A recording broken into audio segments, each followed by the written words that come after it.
we are not following. The most important part, not to explain the religion. First, we should live that, experience and practice and be a good example.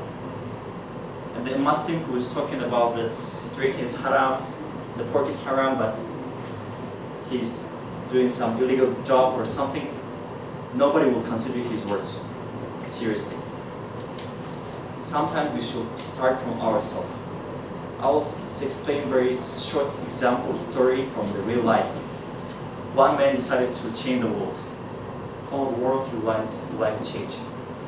He spent almost several years trying to change the world, but he could not. Then he said, okay, I can change my town. It's not so big. It's okay. Several thousand people. I can change at least my town. He spent another months to change the town, but could not. Then he said, okay, at least I can change my family. Because I'm very close to them, I live together, I can change them. And he spent some other time on that. He was not successful. Finally, he gave up everything and said, okay, I should change myself first. And he did that. And what was the result? He saw that when he changed himself, the family changed, the town was changed, and the world changed. Sometimes the small part that we are, we're very small in the big population, but each of this part should be pure, should be clear, should be nice, should be right, so the whole picture will be nice. The problem of nowadays Muslims, we never look at ourselves first. We have so many sins, we have so many mistakes, but we are looking for others. Oh, who will make mistake? And try to talk about that, to criticize them, and earn more sins. Because when you talk about the sins or bad actions, bad deeds of other person in his absence, you also earn for that some sin, right? So it's better to start from changing your individuality, your personality. As I said, wasn't mentioned in the Quran, why you are saying things that you are not doing yourself. It will never affect the people. And we should really think about that. I'm talking about the Muslims. Rather talking a lot about the religion, sometimes we should be good example first. Then I think many other people just look at our lifestyle, the way we how we live, the way we how communicate, the way we how we study, the way we have to do business, and they will be affected. And the Muslims will come to Islam. Because the real Islam is not just the words, it's actually everything that we do in our life. The actions, intentions, all together. So if some non-Muslims here, they see everyday different Muslims, and they are not good example maybe they have read some books about Islam, but they see that the Muslim, they are not really, as it's mentioned in the Quran or in the Sunnah or in different books about the religion, never try to get those people as the example of the Muslims. Some people can have different level. Some of them maybe really practicing, some of them don't really. So just some, I know that one person, I think it's Steve Yusuf Islam. I think it's about him. He visited one of the Muslim country. After he accepted Islam, and he said, if I came to this country before I accept Islam, maybe I will not accept. Because he saw that some Muslims, they are not good example of their religion.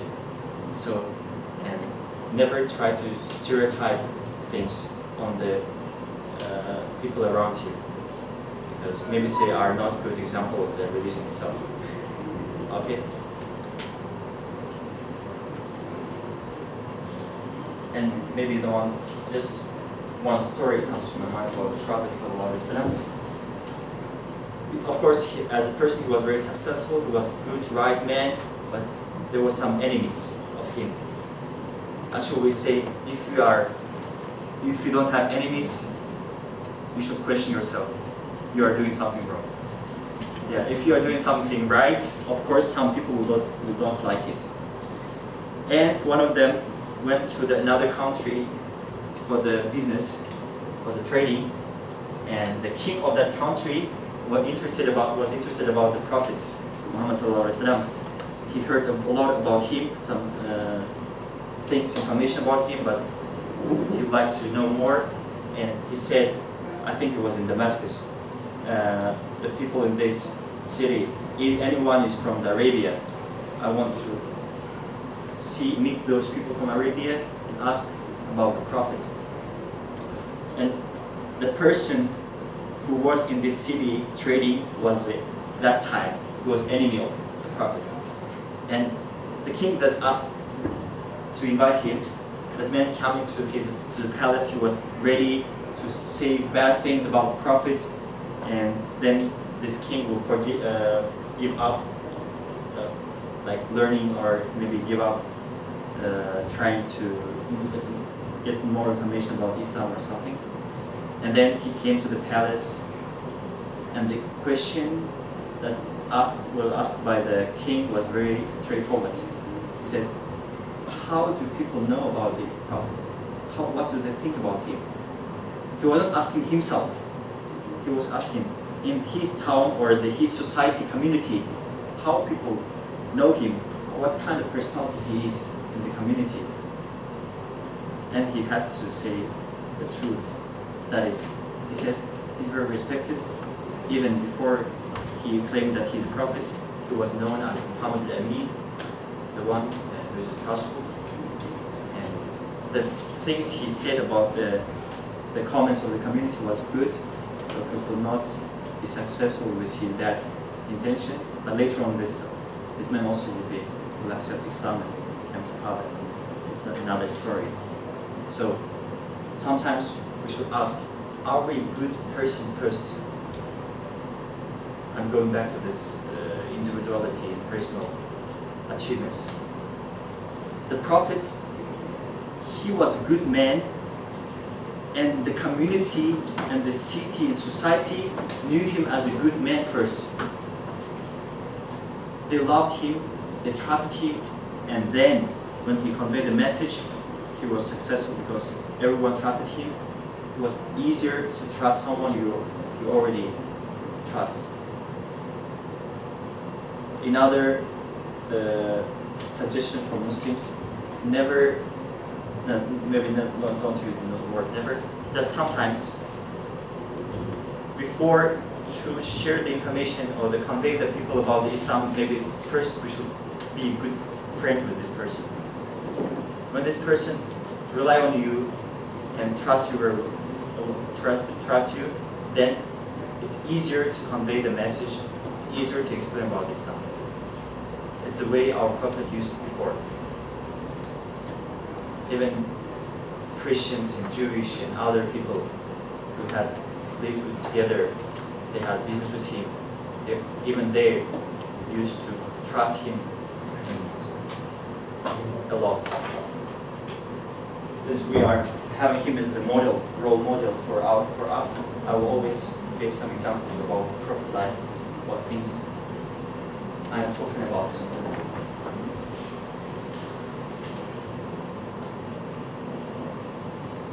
Yeah, actually, maybe the only faith and the religion in the history, Islam, is asking us to question the religion itself. The questioning in anything.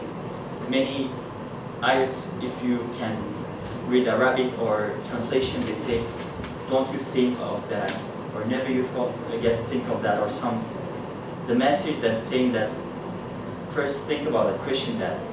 Many the end of the ayats, هل تعلمون هل تعرفون يتعلمون, this kind of words in the end of the ayats saying that why you don't think about that. There's some message, and have you thought about that before? And asking us to question the message itself. not just to read, but understand the meaning and the thing that is mentioned about that. Just give example from the modern science. Since Quran, of course, indeed is right, it's good, but I want to give some example from the different point of view so you can understand easily. Actually, I had this in my school life in university about the master theory. When I was a student, I was listening to this theory about the master theory. You know, he was a psychologist. I think he was Jewish also. It was mentioned in the lecture about the marketing, and it was explaining the needs of people. And the teacher was explaining each level of needs. She was saying that the people, they have different level of needs, and in order to create some products or do some marketing, we should know those levels. While she was talking about that, explaining, I realized that it can be really used in explaining the religion. Different people have the different levels. Some of them satisfied with psychological, with physiological needs. Some people, if they have food, shelter, they are happy. They don't need something else. This is very basic. You know, this is the bottom of the pyramid. Some people, they are not really satisfied with that. They look beyond. They want to have a good career. They want to have good friends, good social environment, network, etc. Some of them thinking about the self-esteem. They want to develop themselves, to get more education. And last one is self-actualization. When the students ask the teacher, can you give the example? She could not give another example, only about the spiritual needs. She said that sometimes people go to the church, they don't get any money from there, they don't have any financial material benefit, but they feel that they are happy just going there and just praying. So it's all about the highest level of need of the human being. Of course, we have some basic needs, physiological, biological, or I don't know, some other. But as a human being, we are different from other animals. We know that even the lions and the foxes and other animals, they also drink and eat, they sleep, as we do. But as a human being, we have also the other needs that differ us from other types of living animals around us. So that was a very good example for the person to question and try to learn more about the religion, because it is really that satisfy your needs of the spiritual needs. I think many of you here, I think all of you asked this question before, so you are here. When the thousands and millions of people in Hong Kong, they are not just busy with their business or trading and other things, you are here. It means you are questioning. It means you are trying to learn more. So it means you are in the level when this higher level of the pyramids, when we are questioning and want to know more about the religion, about spirituality, and the Islam itself also fostering us on that, to try to learn more, try to get the highest needs, not just basic one. For example, when you walk on the street, you meet someone in need. Maybe some old woman, she cannot stand up, or she has some baggage or something. When you help her, do you really expecting her to pay you money or something? Sometimes we do just for helping this person, right? It's just this old woman or someone. And after helping, for sure many of us will feel that we are happy, right? So from where this happiness coming? From the spiritual needs of us. Not everything should be from material based. My teacher, when I was studying in madrasa in Turkey, he said, try to at least once a day do something good for someone, just for sake of Allah, not for anything. Just to help someone on the bus or I don't know somewhere, and you will feel that day you are feeling happy and you are spiritually good and you have good mood. So that's things the religion teach us. Not only about praying and fasting, also be a good member of the community and help the person.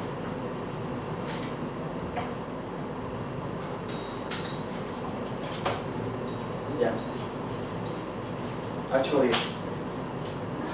I always criticize my brothers and sisters in Islam for being a bit lazy. Actually, when you go to the map of the world, you see that the majority natural resources, they are in the Islamic countries, or the countries where the majority of population are Muslims, right? The oil resources, gas resources, gold resources, all the resources are from the places where the Muslims live in. But when you look at the population, education level, the way they do business, how they work, is very low. Actually, it comes not because they are Muslim, but they are not really Muslim to understand Islam in the right way. Because our religion teach us to work hard.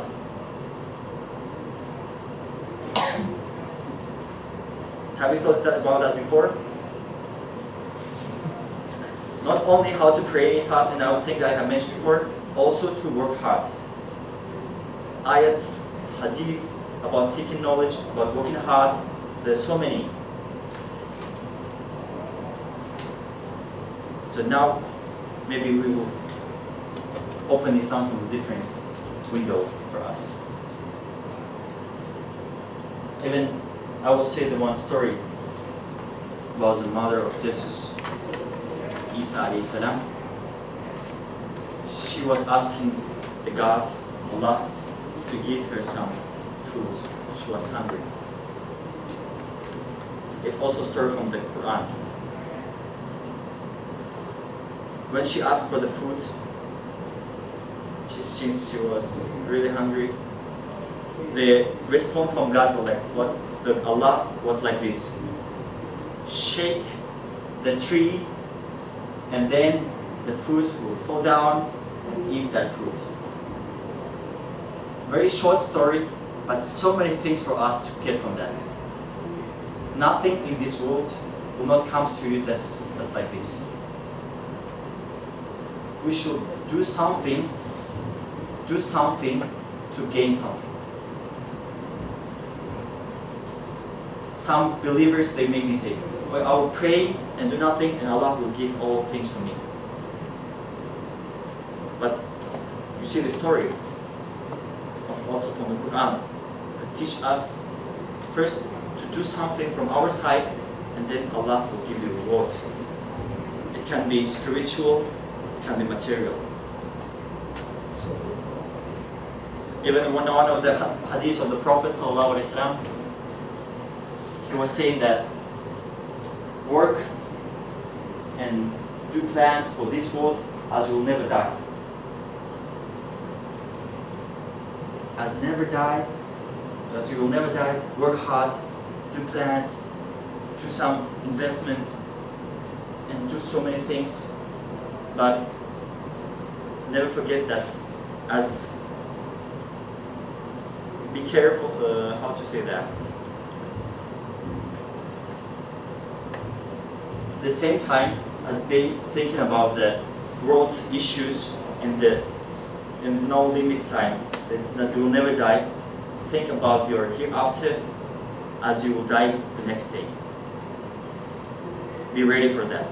So don't make trouble, don't break the human rights of people around you. Be true, right, and follow the rules. Think about the hereafter, but do your work hard, and study and struggle as you'll never die.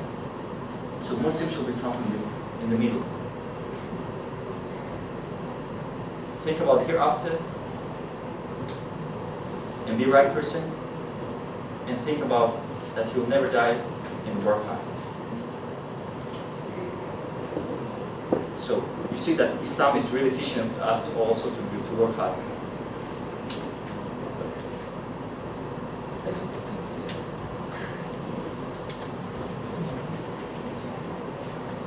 So let's talk about the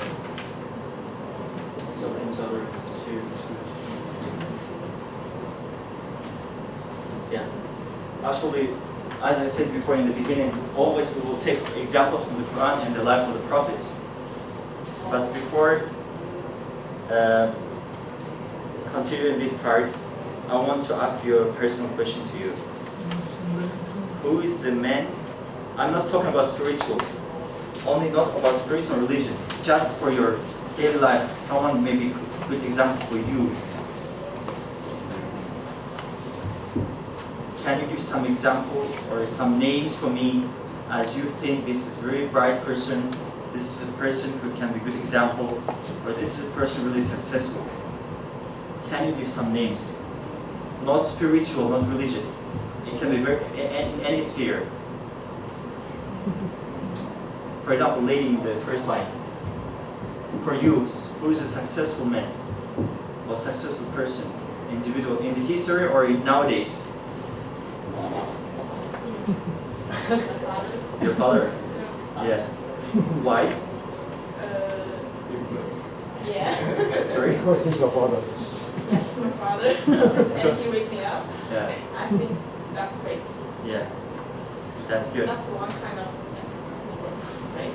That's good. Another, some examples? Any other respond to a different answer for that question? No.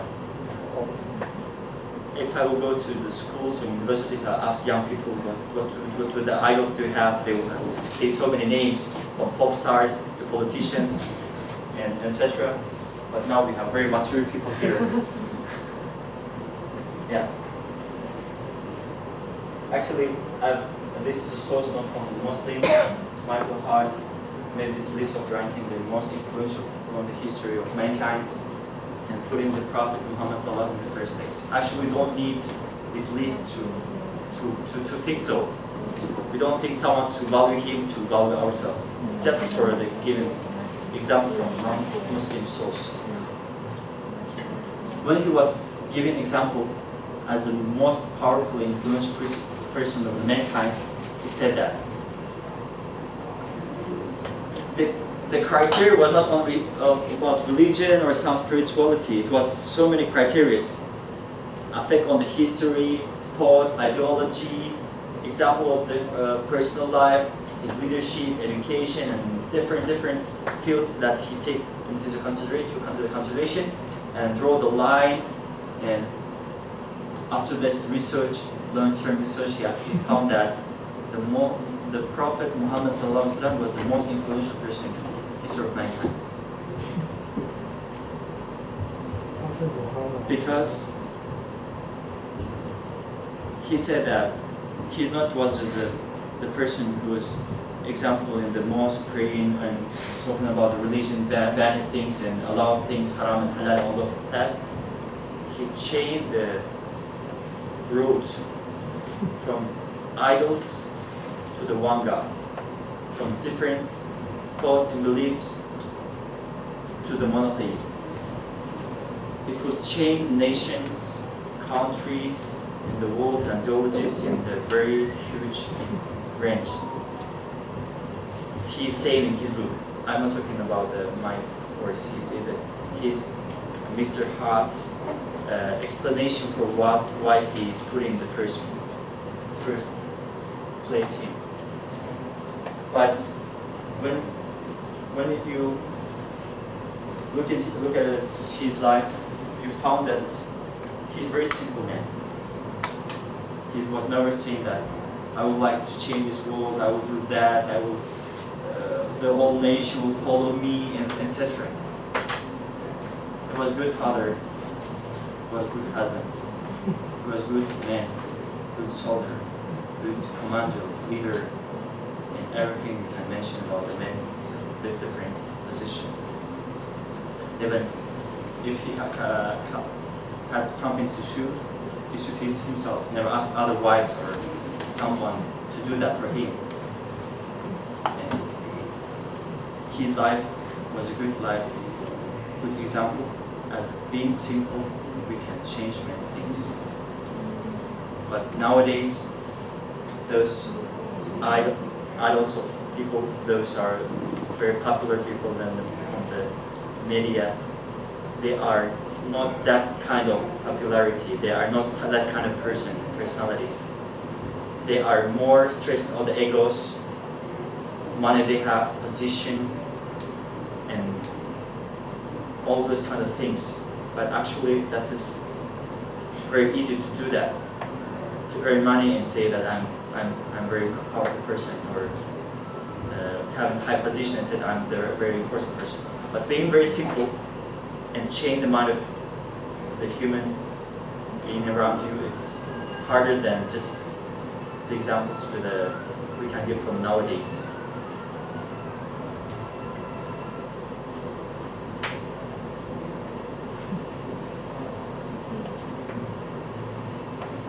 Yeah.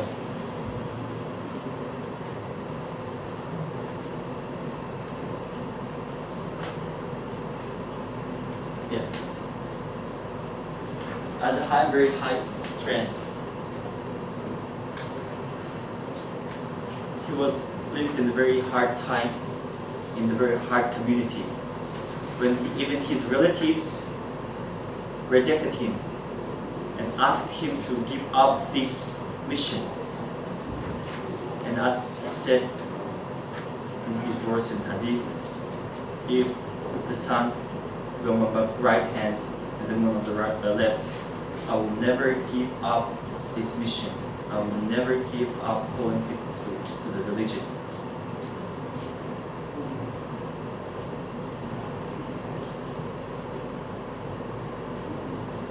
There are other examples in the Quran and the Holy Book talking about the successful people.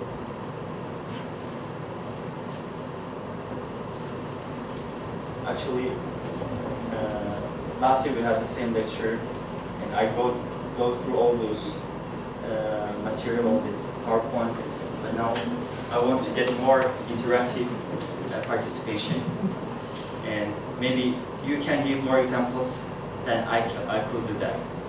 So if you have some stories or examples, I will remind the topic again, that the religion, Islam is rules to success. We said that the definitions of success is different, and from different point of view we'll try to look at that and give some, we go through some stories, and maybe in your life, in your personal life, you can give some example of successful person, or the thing that the religion gave you to change your life. Any one of you.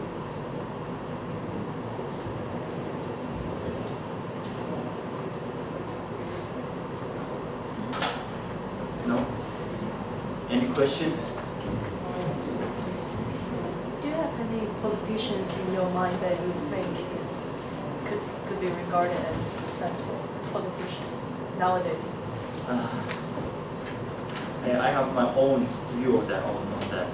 And for me, maybe Putin is a good politician and a great man Good potato. Because His Good spy. country. Good intelligence. For his country. For his country. Yeah, for his country.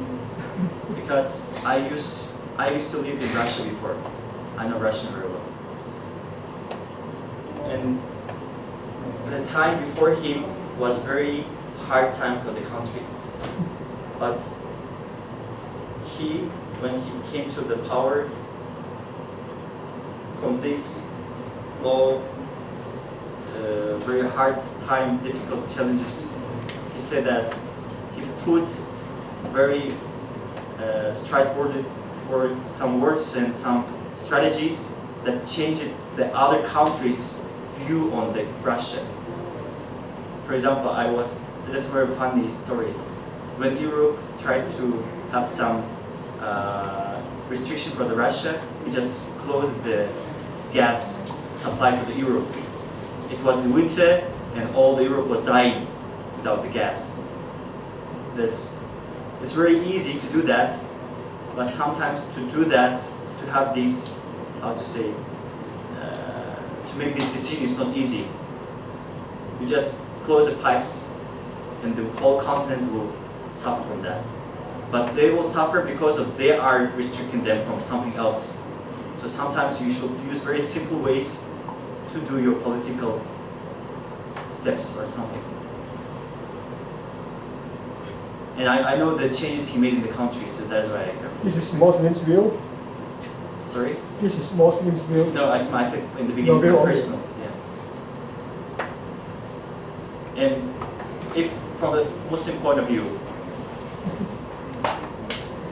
Russia, it's not Muslim country, but it's in the it's not participant. It's participant country of the Islamic League. Why he did that? The Putin was the initiator for that. He said the Muslims who live in Russia, they are not immigrants from outside. They are historically Muslims living in this territory. I want those Muslims to be together with other Muslims. That's why I want Russia to be part of the Islamic world. From Islamic point of view, it's Muslim. It's also one good example to respect this kind of. He never think of as a religion. They are not from my religion, so I should discriminate them. He say that they are people living in this country historically, and this is their historic country, land. So I should respect their religion and give them chance to be the part of the now Islamic world, in the big world. So it's also one example of a good politician when you respect others.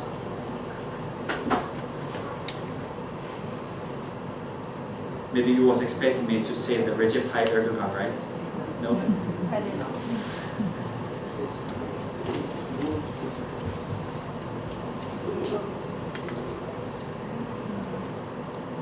So, May I ask anything besides religion?